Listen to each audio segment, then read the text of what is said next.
I was at the top of my game. I wrote code for a living, and I was good at it. But I was bored. When a job in Singapore appeared, I took it without thinking. They promised me good technology work and creative freedom. On the flight over, their lead recruiter, a guy named Jun Kai, showed me a party trick, called it mind reading. I knew it was fake. He was just pulling data from somewhere. It was simple stuff. I could have done it easily. It was smooth. They made me feel smart. Then they made a fool out of me. He was not reading my mind. He was reading information I had left online. I had built security systems for big companies, but I could not see the trap right in front of me. 就当我团建，我请你们。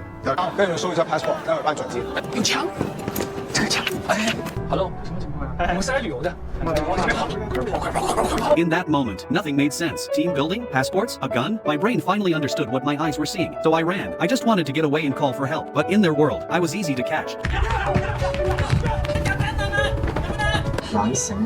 Playing smart. That is what he said when he hit me. In that moment, I knew I had made a fatal mistake. My mistake was not an exaggeration. They threw us into a room and explained their business. It was fraud. Pure fraud. I refused immediately.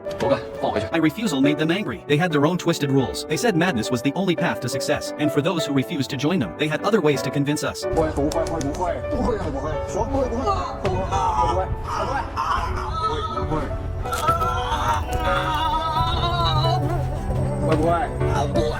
I realized quickly that fighting back with my fists was useless. If I wanted to fight, I had to use my brain. When they came with a request, I saw a chance. They wanted a simple web crawler, a basic task for them, but useful for me. 潘先生，对不起，是我对，请你呢把那列表上面所有的字幕组的资料全部都爬出来。 I agreed to work. It bought me time to observe. That is when I noticed Anna. She was another victim, trapped by an impossible sales target. She was desperate. I saw a potential ally. It was a long shot, but it was my only option. 完成多少演习500万。 5 million, an insane number. They designed it so she could never leave. I made her an offer, a simple trade. 我帮你完成业绩，你帮我出去报警好吗？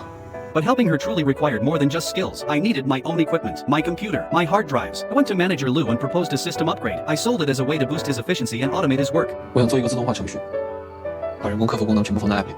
He saw the benefit. He did not see the trap I was building. Then I made my real request. I disguised it as a simple work necessity. 可以把我的电脑跟硬盘还给我吗？还有手机。 They thought they owned my skills, but they had just given me back my tools. The battle had just started. With my tech back, I made my first move. I renewed my offer to Anna, a desperate proposal for partnership, for escape. 嫁给我，跪下。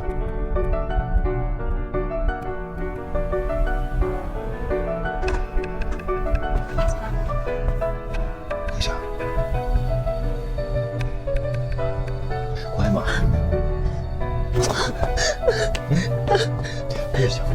Just like that, Manager Lu destroyed everything. It was a brutal reminder. He did not just control our bodies, he enjoyed owning our souls. My plan had failed. Working with Anna directly was suicide, so I changed tactics. I sent a message out, a simple banknote, a smuggled pen, and a prayer that someone would find it. 有人在这张钱上写了一个求救电话。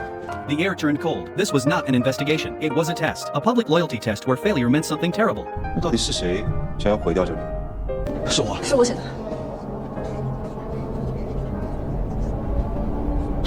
那到底是谁啊？ 字是我写的。 In that silence, I could not let someone else take the fall, especially not Anna. This was my move, my risk, my consequence. I owned it. 我说3，想走的就走。 He opened the door, but it was a trap, a test to see who would betray everyone for a false promise of freedom. I refused to play. I decided to fight back. 我们不都是被骗过来的吗？现在在这骗别人。打到哪里？ I heard the crack before I felt the pain, the sound of my body breaking. But in that agony, something became clear. They could break my bones, but not my will. They could break my bones, but not my will. And across the world, something else was happening. The authorities had my name. My flight records became the first clue in my rescue. 他们4个和潘生同一个航班。 It meant someone was looking for me. They just did not know where I was. I needed to send a signal. But how? When every action was watched? 梁娜已经说了，犯罪嫌疑人就在小学里。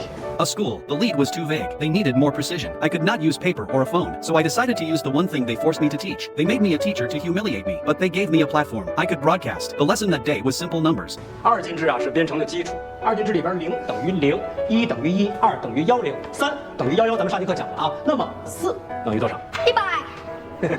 没错，4等于100，5等于多少？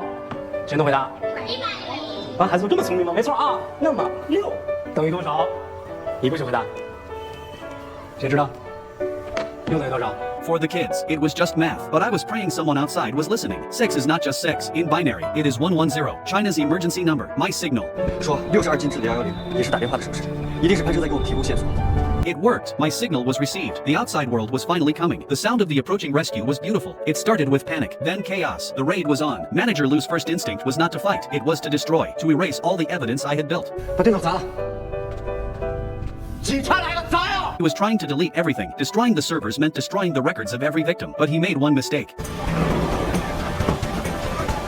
He forgot who wrote the programs. This was it. The end. Dragging my broken leg across the floor. I told the police everything. I had built their system, and now I was giving the police the way in.